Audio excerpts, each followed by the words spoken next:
Hello everyone, it is me, Lucy Couture, your favorite blonde bombshell. I'm here today to bring you a YouTube video. It has been a while since I have posted on this channel, and it's been so much fun, so I wanted to come onto my own channel today, start posting more regularly, and just talk about any and everything that I want to talk about. So there'll be some gay stuff, there'll be some makeup stuff, there'll be some drag stuff, there'll be some sex work stuff, like any and everything that interests me as a drag queen. So let me know in the comments down below what you would like to see. So for today's video, I'm going to be talking about some of my favorite LGBTQ+ movies. And these movies include lots of films that can be found on Amazon Prime, Netflix, Hulu, because there's lots of great gay movies available, but not all of them are really accessible, Mary. So I don't want you to be scouring the internet trying to find this docuseries that Lucy suggested just because you were on her YouTube channel. So I made sure that all of the movies on this list are on one of those platforms so that you can actually find them and see them. And some of them you do have to rent, but you know, if you gotta have to spend money on a couple movies to see the artistry that is in them, then I think you should support them. Please keep in mind that this list does not include TV shows, so if you're like, where's Will and Grace, Lucy?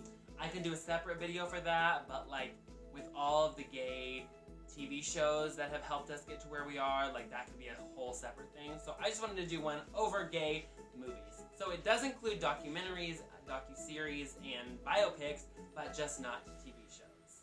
Also, these movies are in no specific order. They're all great. I didn't want to like rank them because they're all different and unique in their own way.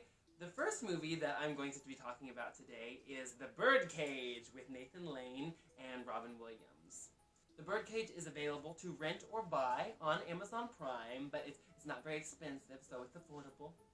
This movie is ridiculous. It has everything you could ever want. We have ridiculous flamboyant characters, we have drag queens, we have a fabulous love interest that happens. It's really, really a beautiful story. There's this whole sequence where Robin Williams is talking about like famous choreography and it's iconic. So if you know anything about choreographers, about Twyla or Madonna, look up the scene, you'll appreciate it. It's a gay, iconic film.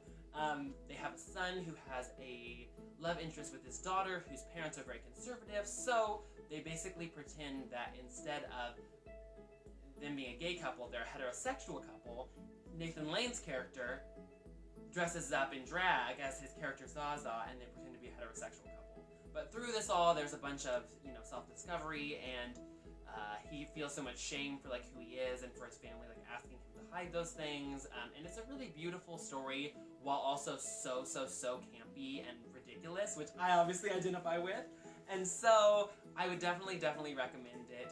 It is actually, I want to say, based on the musical La Cage aux Folles, written by Harvey Fierstein. La Cage aux Folles, and definitely check out The Birdcage. But the second movie I'm going to be talking about is I Am Divine, available on Netflix. So this movie is obviously about the iconic campy queen Divine, who was a trailblazer for all of us as queens, an inspiration to me in makeup and performance. She was really like the original filth queen. The documentary is so beautiful and so like oddly tragic. He did have such a tormented life and used drag and his roles in movies to kind of like give him an outlet for positivity. John Waters has a lot of great confessionals in the documentary, as well as Divine herself before she passed, as well as Divine's mother. And so it's a really beautiful look into what that path was like before there was really like a path to be a professional drag queen. Divine kind of like made one, and so then someone like RuPaul could come in and just fully like have RuPaul's Drag Race and go full force, like supermodel of the world realness, but that really couldn't have happened without what Divine did first. And so we see Divine's work in the John Waters movie, they talk about his early life.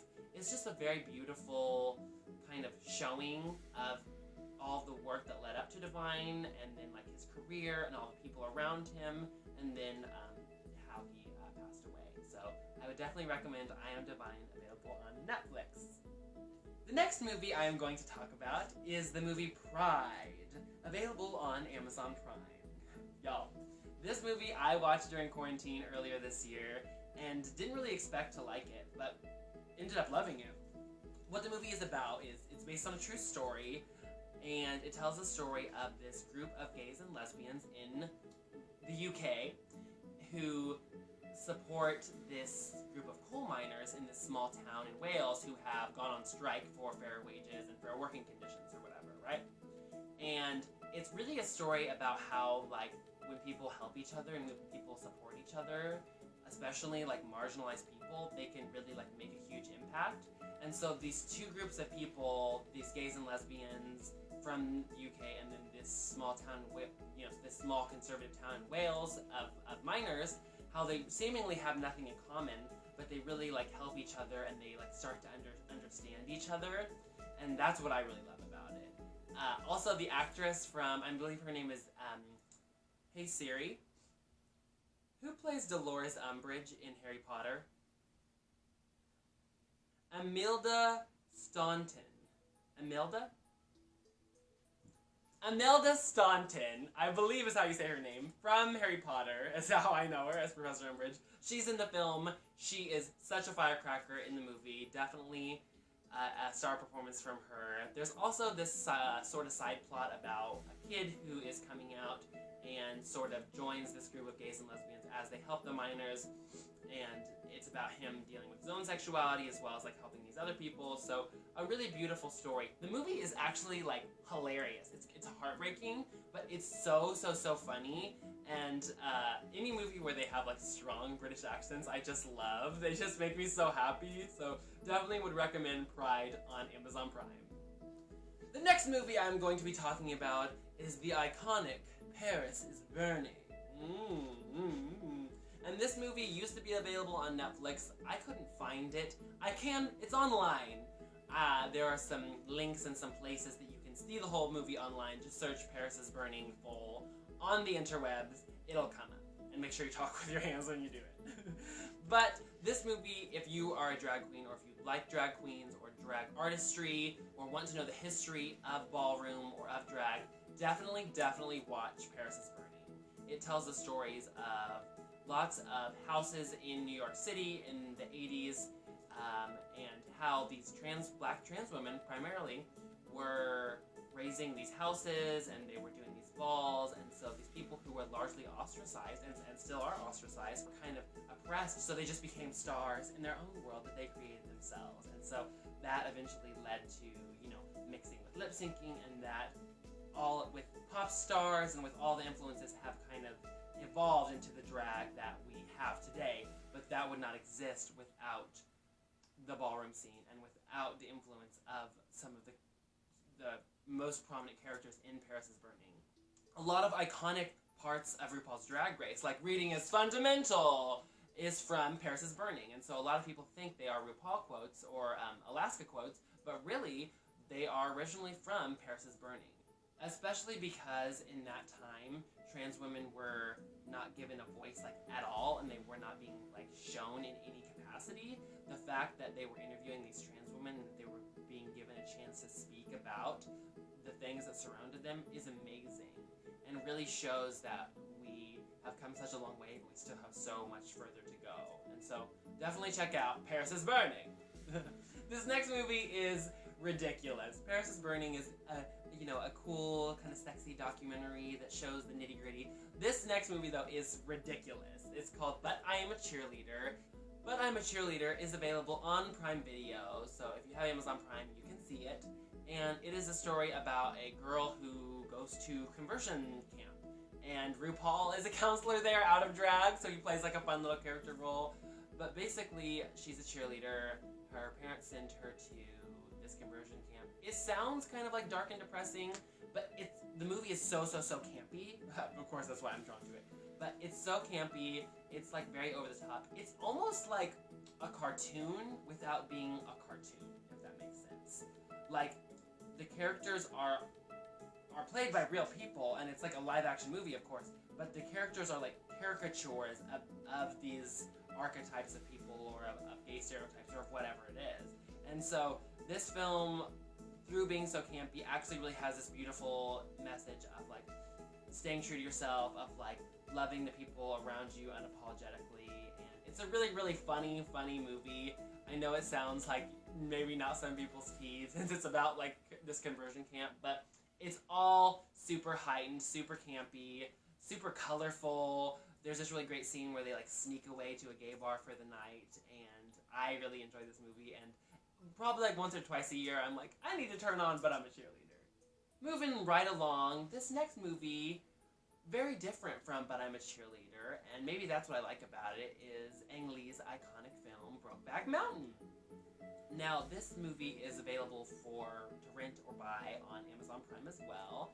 It has, of course, Heath Ledger and Jake Gyllenhaal, but also some great performances from Anne Hathaway and Michelle Williams, who have gone on to, do amazing things and win Academy Awards and everything. So, Brokeback Mountain tells the story of these two cowboys in Wyoming who basically take a trip up to this mountain to do some work, and they end up falling in love with each other and having this sort of love affair that their wives don't know about, and it's this whole tumultuous thing because they don't feel safe, obviously, to come out and be with one another. But I'm a Cheerleader is like a gay, campy film, but Brokeback Mountain is more like a serious, like, this could actually happen this way love story about these two gay cowboys. And so it's really about how they feel like they intrinsically can't be gay even though they're grown men. I think it's important to remember that it hasn't always been very easy, and it still is not, to come out. And so I do wish this movie, maybe the two actors that played the roles were gay actors. I know, obviously, their performances are great and beautiful. I included this movie just because I think it's a beautiful film, and I think people should watch it, and it's so different than a lot of other movies that are out there, and really there's not a lot of depictions. Like, I'm from the country, so I just, like, appreciate a depiction of a queer person, like, from a more rural area. I identify with that. But I didn't put anything else on this list of cis person playing a trans role, just because I think that's gross and perpetuates violence against trans bodies. So if you're like, where's Boys Don't Cry? Where's Trans America? I don't want to include those movies in this list. But Brokeback Mountain, definitely a really beautiful film. The cinematography, when they're like going up to the mountain and the river and everything, the metaphors and everything, it all just works together so cohesively to tell this love story. There is a really iconic scene that every gay person who watches this film is like, no, Mary. Because the first time they make love in the film, they basically just like spit on their hand and like go at it, and I'm like, Mary, that is not how that works, especially your first time. You've been eating beans on a mountain for a month, sweetie. You do not have a douche up there at all. What are you doing, Mary? Not very realistic in that way, but a beautiful film. Check out Brokeback Mountain if you haven't already seen it. A beautiful, beautiful biopic, the movie Milk, available on Amazon Prime, tells the story of one of the first openly gay politicians in America, Harvey Milk. And in this biopic, Harvey Milk is played by Sean Penn in a very, very brilliant performance. The movie really tells a lot about San Francisco in that time and the sort of like homophobia that still exists in the government, but especially in the time that Harvey Milk was there.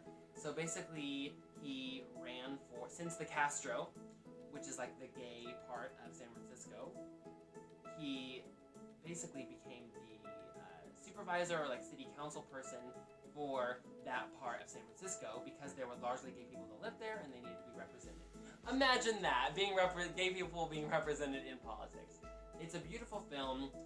He had kind of a tragic life, and so it does talk about that a lot. It doesn't really sugarcoat anything, but it is really beautiful to see, like, he didn't seem to be very afraid, and Harvey Milk gives this very famous speech about hope, and so, like, watch the movie, but no matter what he went through or what people said about him or what was done to him, like, he just always had this idea of, like, hope and of, like, we could survive, and so that always has resonated with me as a queer person, is that, like, no matter what is around us, like, we will always survive and we will always have hope. So definitely check out Milk on Amazon Prime. Speaking of staying alive and staying true to yourself and having hope, the next movie is available on Hulu, and it is one of my favorites, and it is called Tom of Finland. So if you don't know, Tom of Finland was, probably the most famous, or is probably the most famous queer homoerotic artist, or just erotic artist of all time. And basically he was a soldier in Finland. He was obviously in the closet because it was illegal to be gay then. The Nazis were in Europe. And to get his work out and to spread it to the world, he sent it to America a little later in his career. But basically what he would do was he would smuggle his work into Nazi Germany in his briefcase. And if he would have been caught with these homoerotic drawings, I'll put up some pictures here. I also have a Tom of Finland tattoo, so I'll put in a picture here. But if he would have been caught with these drawings of these homoerotic, very gay, very masculine men, he would have been killed or arrested or who knows what. And so this movie really is a reminder to me that queer bodies have always existed, and no matter what systems or structures are around us that tell us that everything about us is intrinsically wrong, we will always exist, and we will always find a way to overcome. Like, they can kill me as a queer person, but they can't kill us all, Mary, because we're going to keep being born.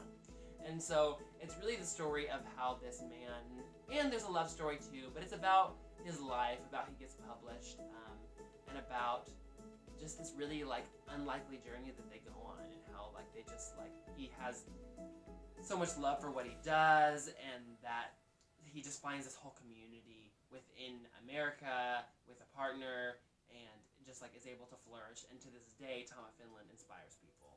So definitely check out Tom of Finland on Hulu. It's one of my favorites. Alright, this next movie is ridiculous as well. We've been talking about Brokeback Mountain, we've been talking about Tom of Finland. They're more serious. This next one is absolutely ridiculous, and it is called To Wong Foo, Thanks for Everything, Love, Julie Newmar. Available on Netflix.